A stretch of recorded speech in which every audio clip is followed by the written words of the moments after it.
Hello, and welcome to Safe Space. My name is Chris Edwards, and I am your host. Every week, I try to bring to you a new and inspiring guest that will talk about their experience and their journey as a LGBTQIA plus member and of Caribbean descent. Today, I've got a very special guest. Not only is a friend of mine, but he can speak directly to this. He is a PhD candidate at the University, at Howard University, and he has very insightful takes and looks on what it means to be an LGBTQIA member in the Caribbean community. Ladies and gentlemen, welcome Mr. Reginald Nash. Rex, it's such a pleasure to have you here today. How are you doing? I'm good. Thanks for having me. You look amazing. I love the red shirt, my friend. Well, you know we do what we can. Yes. So, you're getting your PhD. You're a PhD candidate, and you're at Howard University, and you are actually your focus of study is Black fat gay bodies in fiction, with a special interest in Caribbean and Black British literature. Okay, let's just kind of break that down a little bit, and then also, how did you get into that field of study? By being black, fat, and gay, child. It's funny. I say that flippantly, but it's really true. I think one of the things that you learn early on as a researcher is to focus on things that interest you. And a lot of times that is centered around your lived experiences, or maybe if you have or are a part of a community that has a marginalized identity, I think it can really thrust you into a specific field of interest. And I think it was at the top of my mind when I started my PhD journey, just because a lot of the things that we study, that I have studied along the way for my first couple of degrees, like it just didn't ever center people who looked or felt like me. Or so I just wonder, like with the wide reading that I've done in this particular genre, like where are the people like me? And so and when they are there, it's kind of not in their full capacity. So I think it gave me like the desire to kind of search more, find out more, kind of try to think through critically why that, the landscape of identities looked the way that it did. Okay. Now, one of the things that because we had this conversation, this ongoing conversation, and we actually had a conversation the day before this recording, in regards to all right, you're not of Caribbean descent, right, or heritage, but you have like that Southern background, which has a lot of ties to Caribbean roots. So, talk about the connection between those two and how they parallel one another.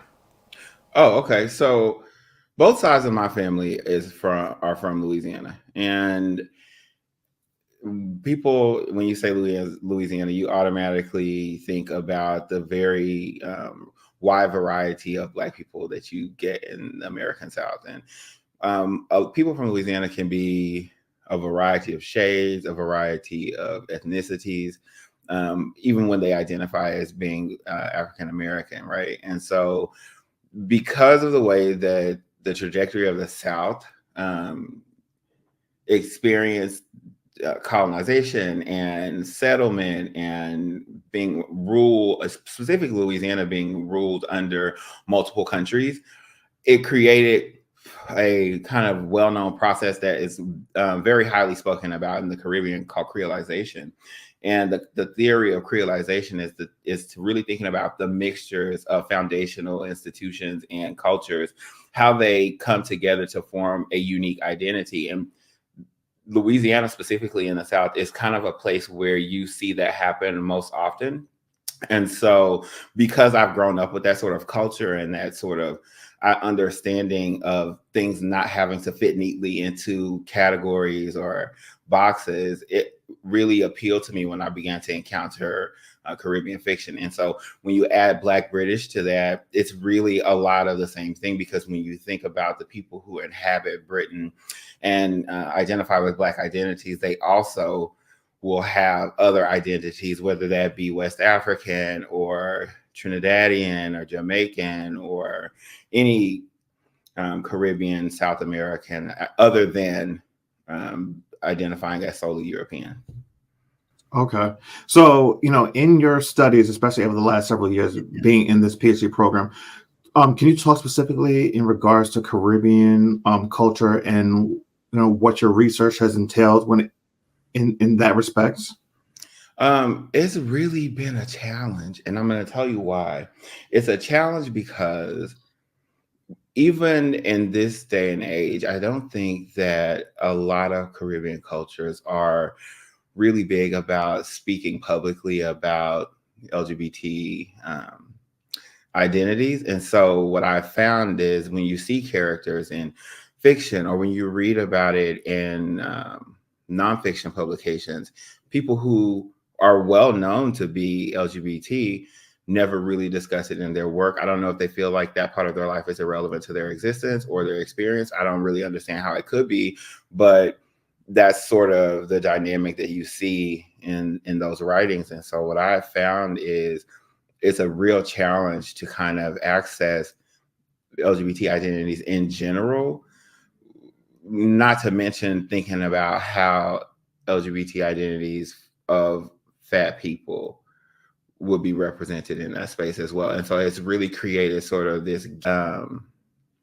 academic research as well as just in culture in general to be able to really explore those people's lives and how they show up in different in that culture. Yeah, I would have to totally agree with you 100% on that note. In me doing this show, I've come across some of the same similar challenges. It's really difficult to find people who are willing to really come forward and speak on it. I didn't realize it was going to be this hard, but it's been a challenge. But I think that one, there are people out there, and they're willing. Hopefully, they're willing to tell their stories. But I think that being able to have this conversation with you and to talk about it a little bit more in depth will hopefully spark interest and invite more people to open up about the conversation. Caribbean culture is very steep in tradition and religion, and they tend not to veer very far off that path. A lot of Caribbeans, especially just even like I know from myself and my family, I grew up very religious, very strict. This is how you live your life, and you don't deviate from that path. It's just about getting the work done. You don't try to stir up the waters or anything like that. So it can be really difficult. So I totally understand where you're coming from when it comes to finding content and the necessary research to really fully explore Caribbean culture and with respects to LGBTQIA issues. Right. And it's really, the problem is really multifaceted as far as representation is concerned. If you think about American culture, literature, film, media in general, right? You don't see a heavy representation of Black bodies first, right? And so once you begin to see more of those, then you say, okay, of these Black people, which ones of them are showing up as LGBT, right? Okay, that's an even smaller population.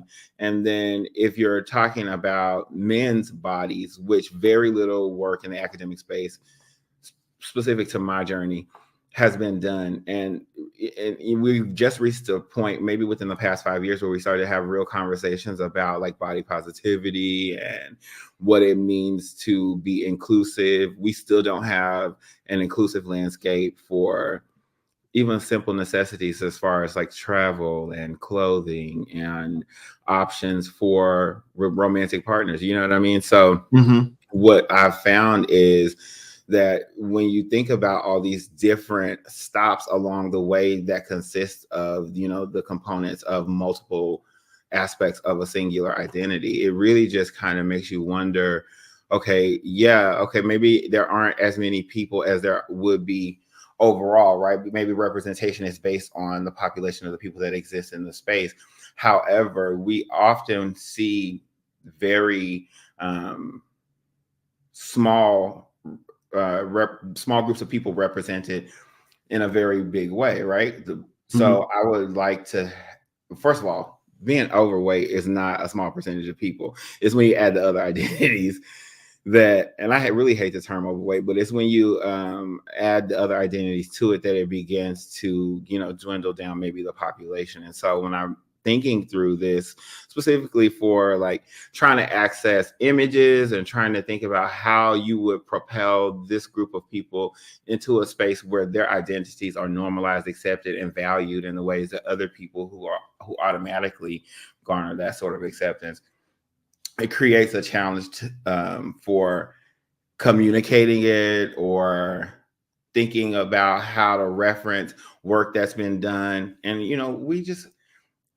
our culture hates fat people is what it boils down to. So, you touched on something that is very personal to you.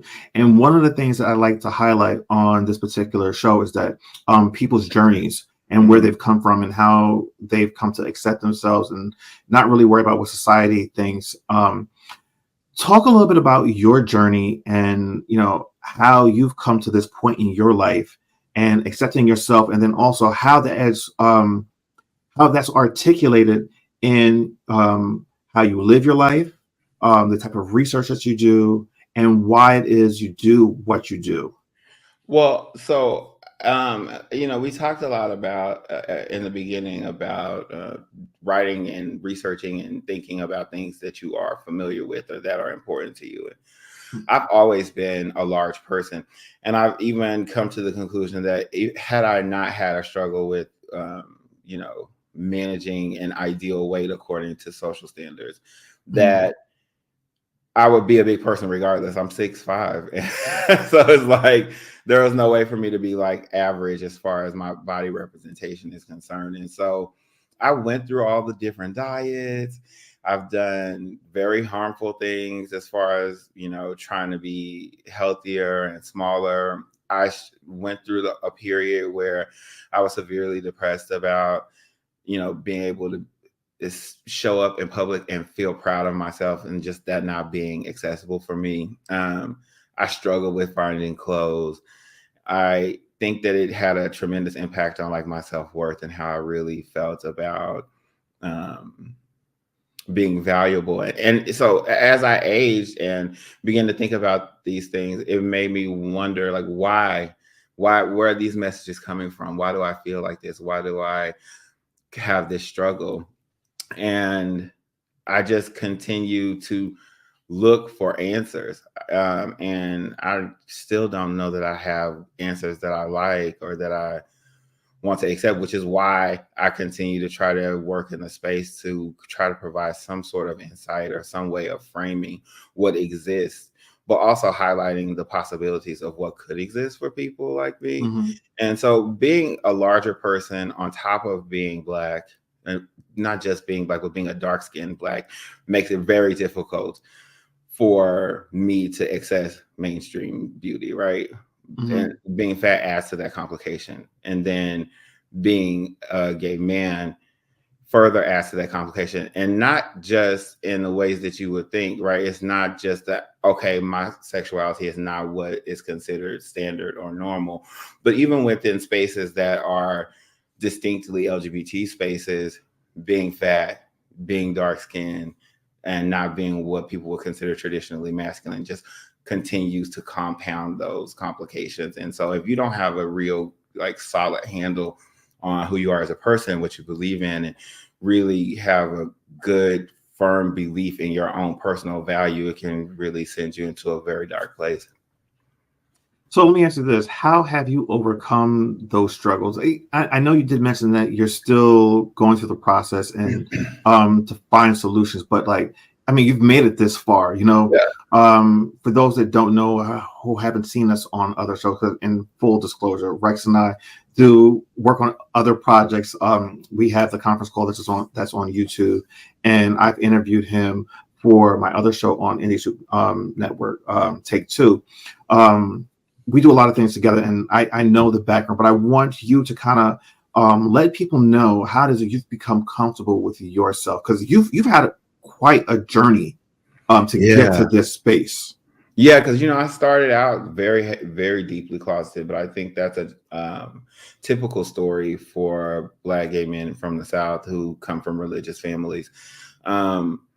But after I was divorced and I began to experience different levels of freedom, I think little by little I came into my own. I didn't even recognize that there was an issue with some things until I started to inhabit spaces that were, designated as LGBT spaces, or being around groups of people who identified in that way. And the more that I surrounded myself with those people, I started to recognize that, damn, there's an additional challenge. Here's something else that I hadn't accounted for. I thought the challenge was just being gay. Once you're out of the closet or inviting people into your life story, like, that challenge subsides, but then there are other challenges. And so I really just came to recognize that with any time you're dealing with people who don't know you or don't care about what you have going on, which is most people, unless you have a personal connection with them, and that's fine, right? But you have to recognize that there are always going to exist this kind of challenge that you have to overcome, what their thoughts or what their traditional notions are, what they expect, because people put their expectations on you. But I think the most freeing thing that I've ever recognized for myself was that I don't necessarily have to live up to those expectations, like, and to just really insist on being my full authentic self in spaces regardless of the outcome, because I can't do anything different. Like, I have to do that. Like, there's no alternative, right? Yeah. So, I want to mention this because I don't even know if you're how aware you are of this fact, but we met in 2020 during the beginning of the pandemic. Yeah. And I think one of the things that was extremely helpful to me was our friendship. Because I think that we were kind of going through a similar thing at the same time, and we were able to lean on one another to, quote unquote, become our authentic selves, and just, not to say, and I hate using the word not care, but not really putting an emphasis on what people thought of us, and just allowing ourselves to be ourselves and to be in spaces with everyone else without fear. The conversations that you and I had were very helpful to me, and I hope that the conversations that we had were helpful to you as well. Absolutely. Because I remember us even having discussions about the fact that, we had planned on doing just a lot of different things and working together, and the fact that we were going to do the conference call and we were going to do it with TJ, and TJ is very outspoken. TJ has been very outspoken since very early on. We call him baby TJ. Yeah. Right. And he comes to spaces and he said, he doesn't have to say who he is. You know who he is from Jump Street, Yeah. Whereas I think we, and I don't want to put words in your mouth, but we, not that we struggled, but we weren't as forthcoming in the very beginning. We weren't putting our relationships out there. We weren't putting out us as who we were authentically, that the people around us knew. But I think, going through this journey of self-exploration and just fully engulfing and enveloping who we were was something that, I leaned on you for a lot.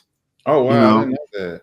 Yeah. I don't think I could have done it by myself. You know what I mean? I think we all need people in our lives that support us, that lift us up, and, people that you can talk to, because it's so important to have someone who's going through a similar situation that you are, to be able to speak to that person, because they fully understand and get where you're coming from. You and Brian got married a little after Ronald and I got married, but you and Brian have been together a lot longer than Ronald and I have been together. But that's not something that you publicly talked about. And you really didn't start really publicly talking about this, so maybe about the end of around 2021, maybe, you know what I mean? And like I said, the people around us knew, and people that we let in the peripheral knew, but it wasn't like public knowledge. And like now, it's not even a thing. You know what I mean? It's like, this is who I am, this is who I'm with, this is the life that I live, and it's either, you're a part of it, you accept it, or you're not. You know what I mean? But, our friendship, our relationship has really helped me in my journey in how I show up in the world. You know, Wow. Yeah, I don't know if I've actually articulated it that way to you, I'm just like, what? but no. Listen, the one thing I know is that no one can do this journey that we call life alone. Mm-hmm. Right. Everywhere that you go, everything that you do, someone else is there with you for the ride. You Yeah. might not see it that way, or they might not see it that way, but that's exactly what they're there for. Like, I believe that people are put into your life for a reason. They are there to help you navigate certain parts of your life.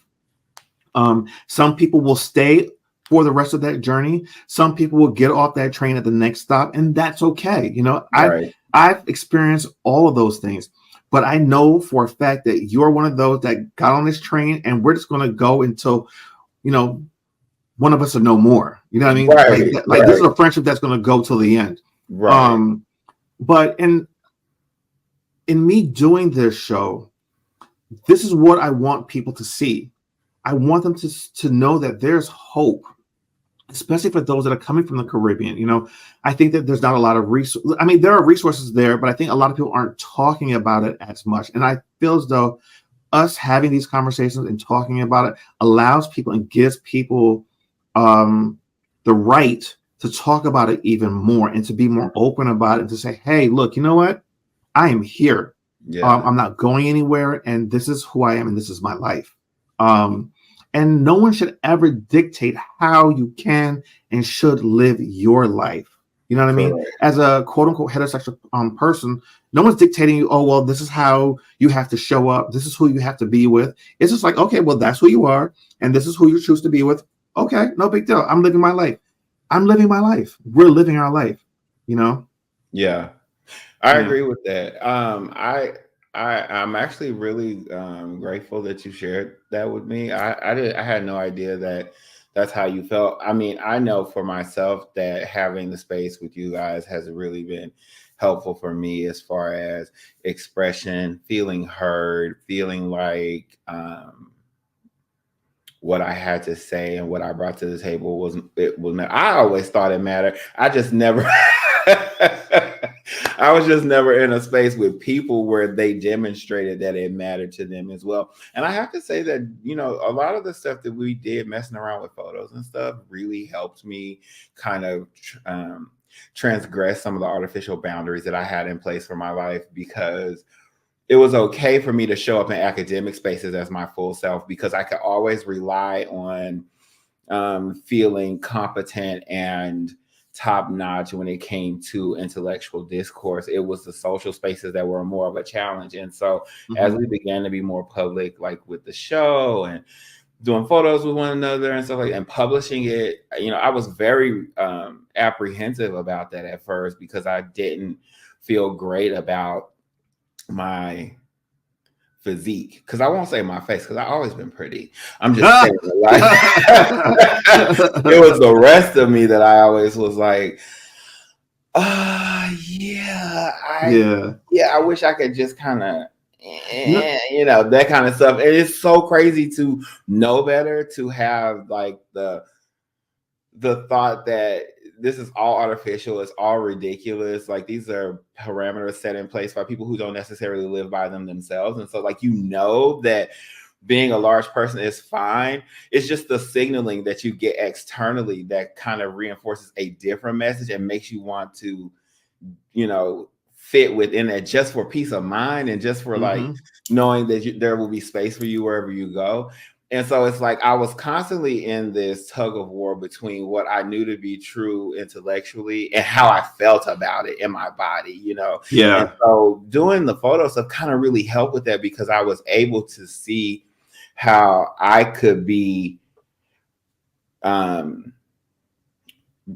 beautiful in total and be admired and like put myself in positions where people could possibly have something negative to say and really just not giving a shit, you know, like, so I'm really thankful for that, because it sounds so trivial, but it really made a huge difference in the way that I conceptualize the total package of who I am as a person and like what I have to offer, regardless of what I look like. So it was like through accessing something trivial that most people take for granted helped me walk into a space where I felt okay about doing things that I once probably would have avoided at all costs. So listen, I'm glad you brought up that. I don't think it was trivial. And for those that are watching, you'll see the images I'm going to put up on the side as he was talking and as I'm talking in regards to that photo shoot that Rice was talking about. So, along that journey and doing the photographs, because also you're a photographer as well. And if you haven't seen, I'm not even sure which one's going to air first, but the episode with Rex on Take Two, that really talks a little bit more about the photography. But I want to talk about it a little bit here because I think it's really important, and it's something that's key to you just being comfortable with yourself. So, you were taking photographs of yourself, but then I remember, I believe it was 2022 last summer when we decided we were going to do a big photo shoot in New York. It was myself, you, Ronald, and Brian. We were all four of us. And then also I had a client that was me photographing. So we rented a studio for a full day in Brooklyn. And, one of the things that I said I wanted to do is I wanted to photograph you. And I told you the rooms, because I had booked 2 rooms. One was just a regular, like a LED light room, which is more futuristic type of thing. And then I wanted to do a more intimate photo shoot in what was called the rain room. Now, and you had full autonomy as far as what you were going to wear and stuff like that, but I was going to photograph you. Right. And, I don't think you had let anyone photograph you up until that point. And I still haven't. And what was so important about that was that there was a level of trust that was between the two of us. Because one, I had never really let other people photograph me as well. People that follow me on Instagram, not really within the last year, but from like 2018 till 2023, really, my Instagram page was focused on me doing my own photography and publishing like that type of like editorial and type of stuff, self-portrait stuff. But we both trusted each other enough to say, you know what, I'm going to let you do what you do, but in a very vulnerable state. Now, here's the thing. We didn't really talk about it in those terms. We just knew that we trusted each other and that we were going to allow each other to photograph one another in a way that was very different than what we were accustomed to. Right. And I think for you, it was even more challenging because of a lot of the things that you were dealing with internally in regards to body image, body positivity. And, it's one of the things you talk about, you're so adamant about, but when it came to you, it was still very difficult and hard for you to grasp. So one, you giving me your trust and faith to do that was a huge step, and something I didn't take lightly, because I knew that, if I didn't get this right, not only would you not trust me, but you wouldn't trust anyone else to do it. Mm-hmm. You know what I mean? And how you show up. It was scary for me. But listen, how you showed up in these photos was amazing. You came off strong. You came off positive. You came off, I have to say, you came off sexy. You felt comfortable. It shows on screen, despite the fact that you might have been nervous to a certain degree. I think you trust the process, you trust me, and you allowed me to bring out what I think everyone else saw in you that you couldn't see in yourself. I was only scared until you started. Once I entered the space and you started, because I felt so comfortable with you and I was familiar with you, and I knew that. I think the most important thing for me was I knew that you weren't trying to embarrass me. Yeah. You know what I mean? Yeah.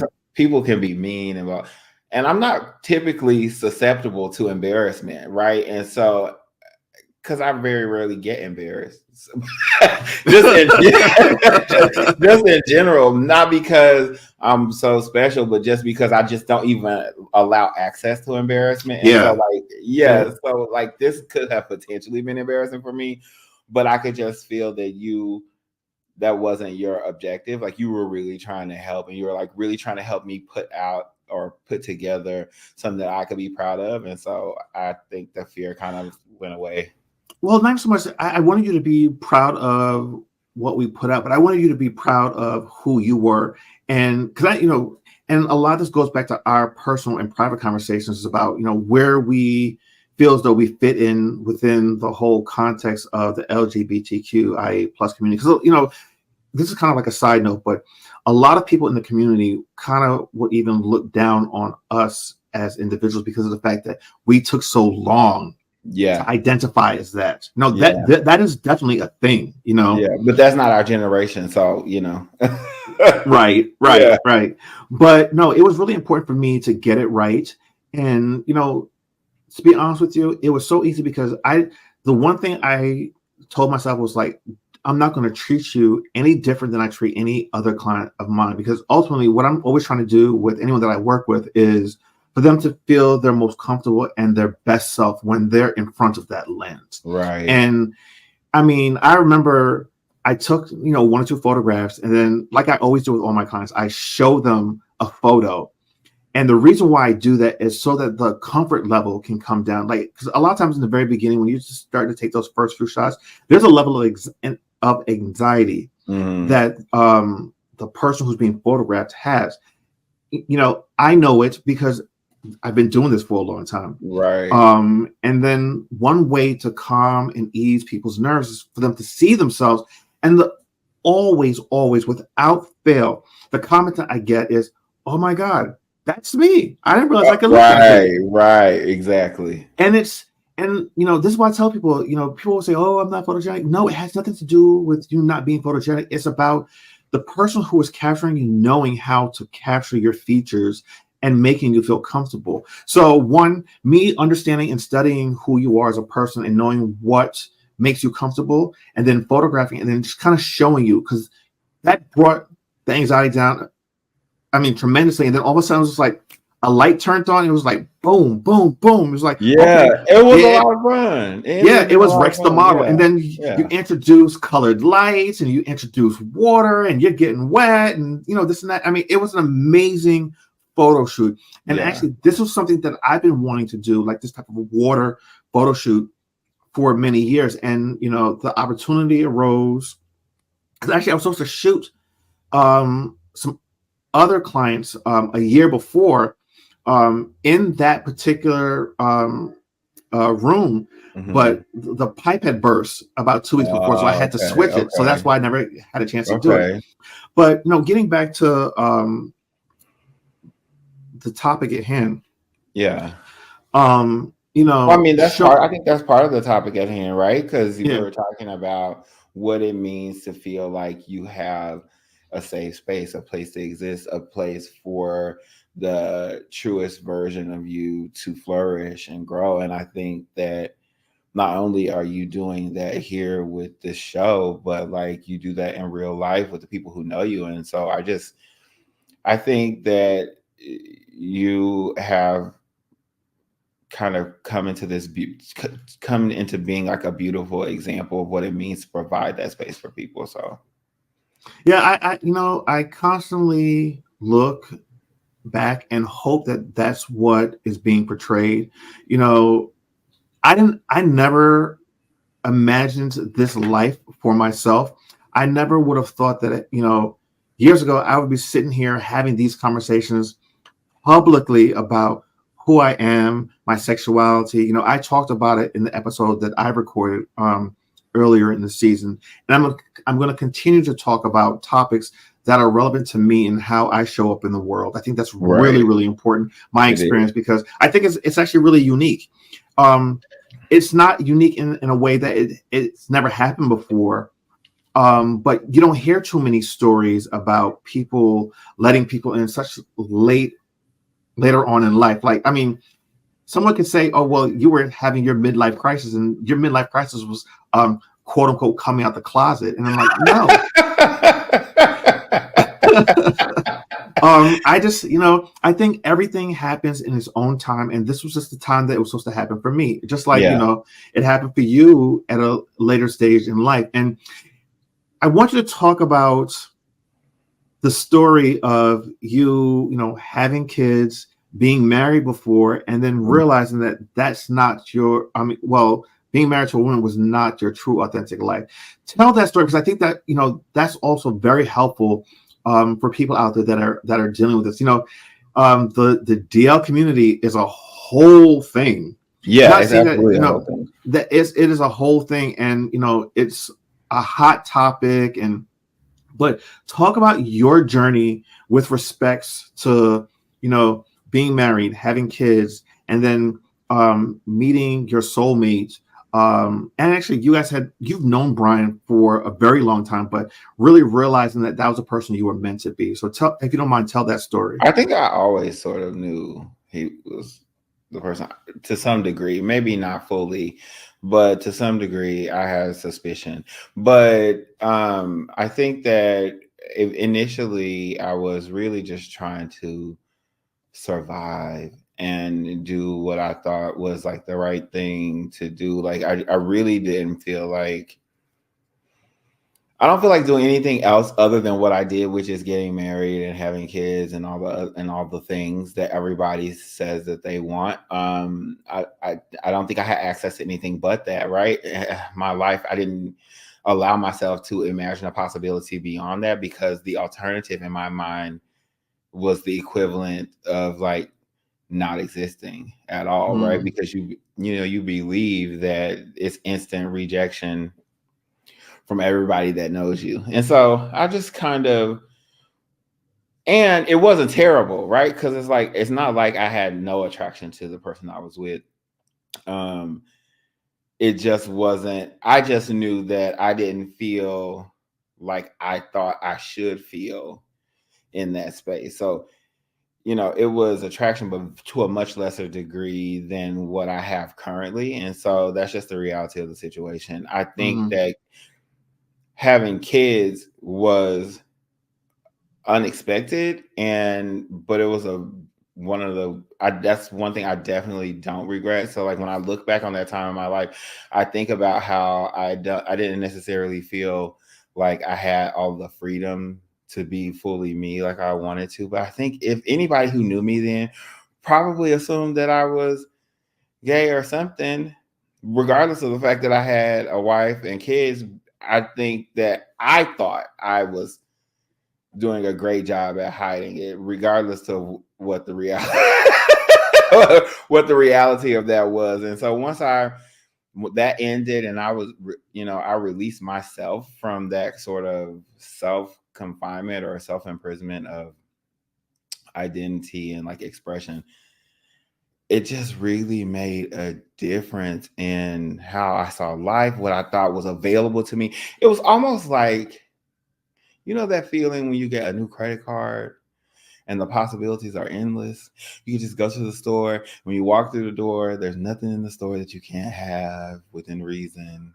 And you can walk out with it, even if you don't really have any money. That was sort of like, that sounds so crazy, but that's sort of how I felt. Like I felt like I was given an unlimited line of credit and I could do whatever I wanted to do. But yeah, I totally get that.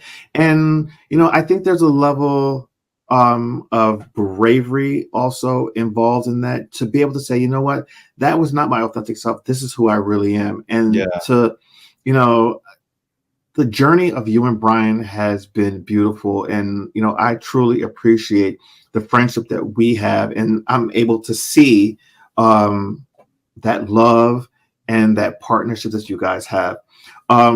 Tell the story of, because I know you guys have known each other for a long time. So tell that story really quickly, because I think that's also an important part of who you are and who I you met guys are. Brian in the 11th grade in high school. He sat in front of me in physics class, and we were instant friends. And the first 8 to 10 years of our relationship, we were just friends, like really just friends. And I just knew that he was somebody that I could be around all the time, and it'd be easy, and it'd be a good time, and it'd be great. And I didn't really know him in a romantic capacity then, but as time progressed and my credit card for life was unlocked and there was the potential to have whatever I wanted, then we kind of just moved into that. And that's all I don't think, the crazy thing is once like we were actually, in a relationship together, I don't think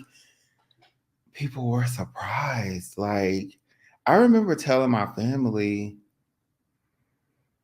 and they were just like, oh, like, okay.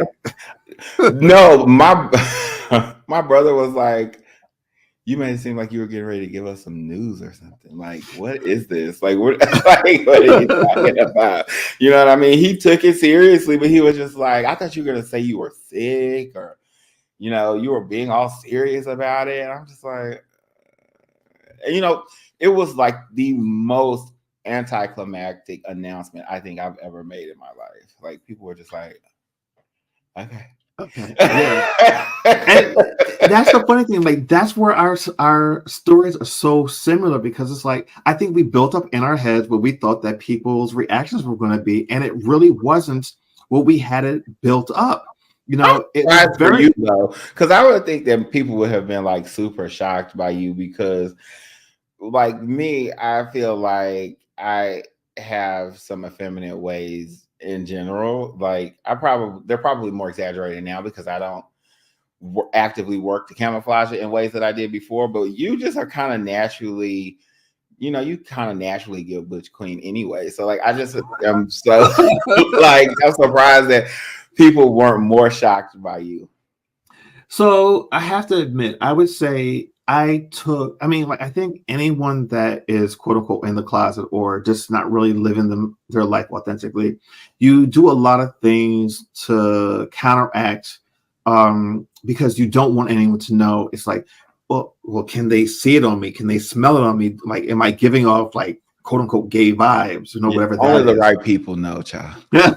But it's like, I did a lot of things to just make sure that I fit into the quote unquote norm of heterosexual society and being a man and, walking up straight and talking a certain way. And I mean, that when we get around, we kiki and have a good time. And we, as they would say, that we would let our hair down and just have, we're just being ourselves. We don't have to worry about, because I think even still that, we live our lives authentically. When you come in certain spaces, we still try to make other people feel comfortable to a certain degree. So we, you act, not that you act a certain way that's not authentic to you, but you kind of tone it down a little bit. You know what I mean? I don't even know if it's that. Like, I like to think of it as, you act appropriate for the occasion. And yes. That doesn't mean that I'm any less me than I am, but like, depends on the capacity that I'm acting. I'm not gonna show up to instruct my class talking to them the way that I talk to you, because that's not with that group of people, that's not the most effective means of communication. And it's not like, appropriate.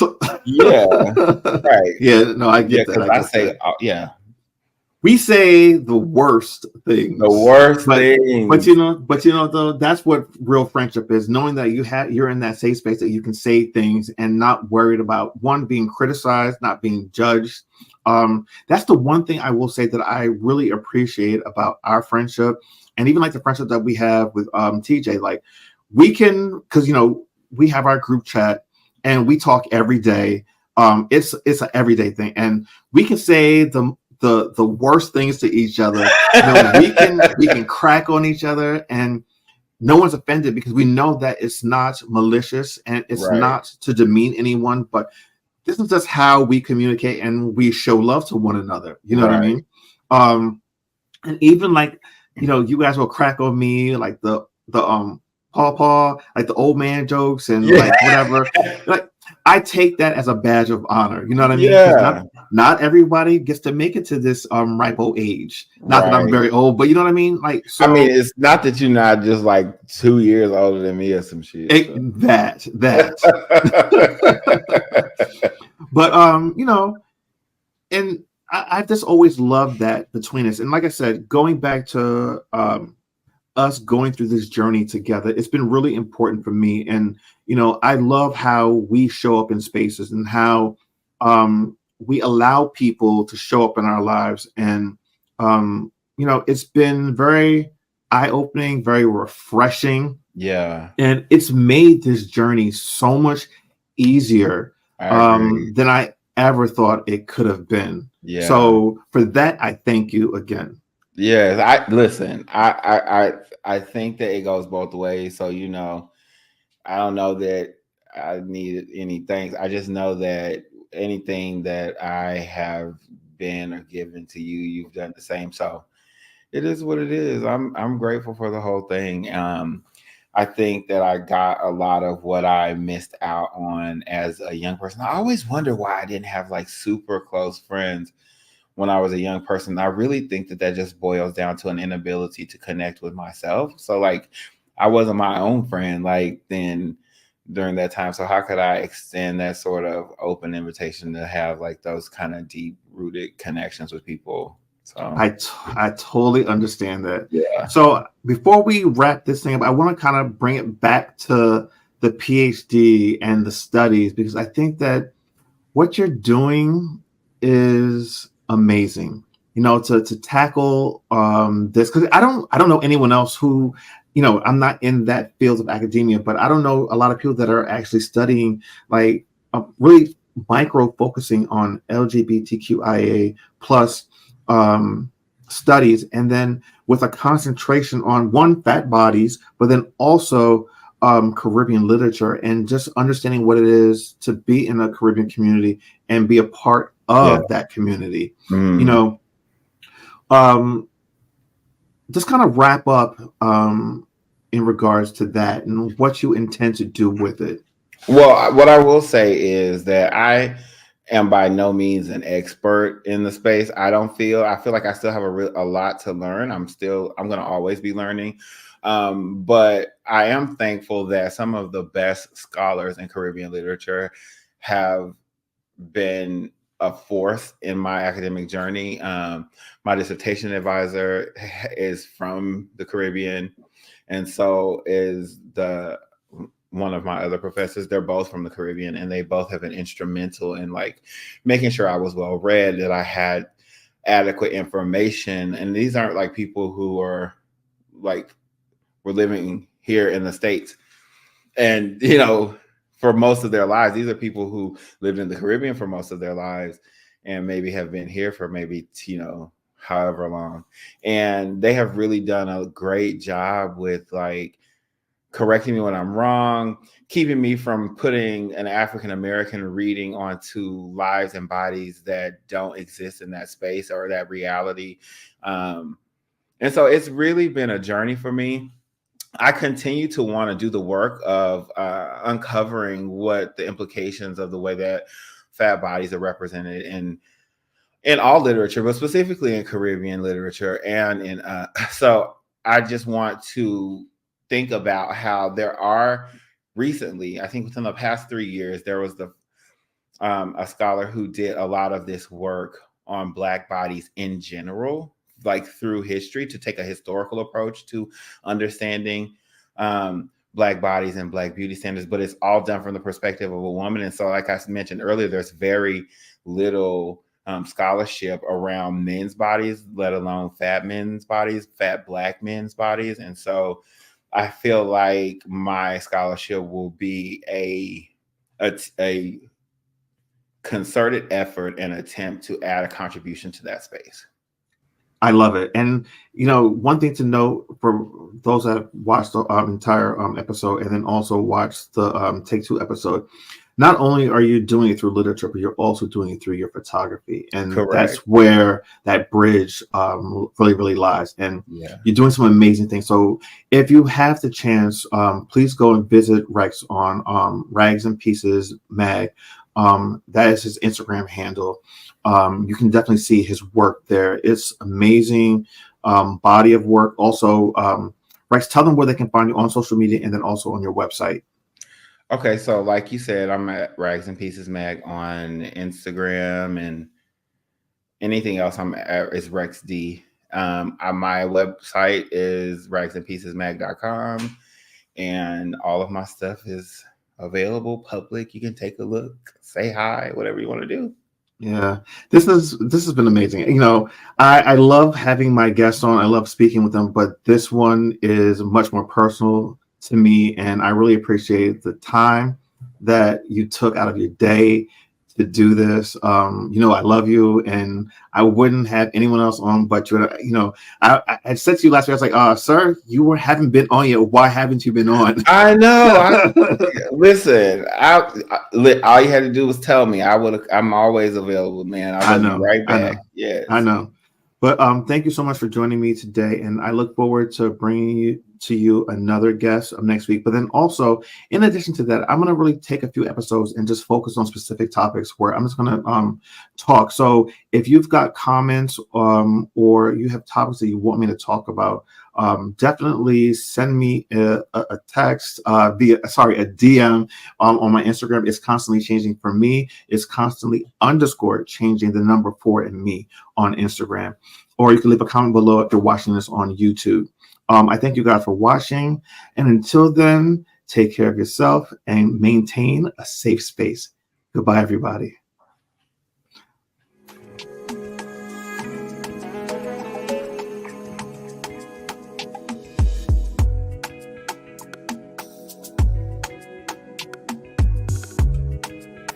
Thanks for watching this show on Indecent Media. Now, if you're watching here on YouTube, make sure to subscribe, like this video, and hit the notification button so that you can get notified when we drop new videos every week. See you guys next time.